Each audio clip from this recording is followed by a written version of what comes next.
L'âme disciplinée attire les bonnes portes. La constance spirituelle ouvre des chemins que l'effort seul ne peut forcer. Il existe des portes que la force ne peut pas ouvrir, des chemins qui résistent à la volonté la plus acharnée. Non pas parce que tu n'es pas capable, mais parce que certaines issues ne répondent pas à la pression, elles répondent à l'alignement. L'âme disciplinée n'impose pas son passage, elle attire ce qui lui correspond. La discipline spirituelle n'est pas une rigidité froide, mais une fidélité intérieure.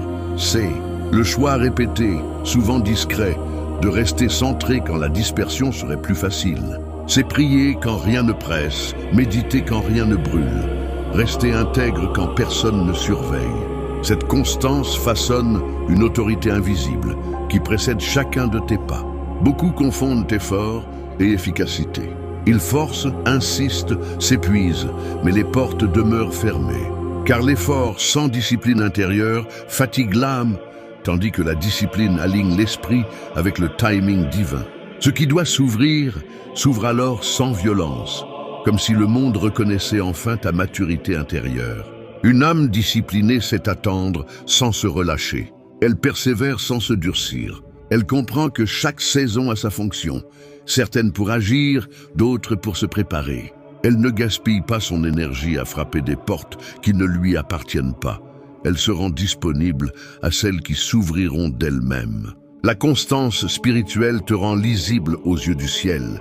Elle signale que tu peux recevoir sans te perdre, porter sans t'enorgueillir, réussir sans te trahir.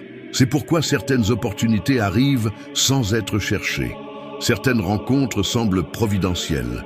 Certains tournants s'imposent avec douceur, mais certitude. Quand l'âme est disciplinée, elle dégage une paix, une clarté, une stabilité qui attire les bons lieux, les bonnes personnes, les bons moments.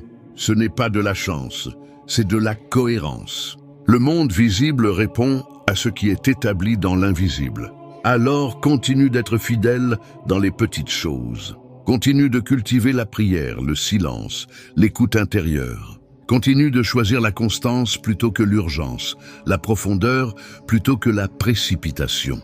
Car ce que l'effort seul ne peut forcer, la discipline spirituelle le rend accessible.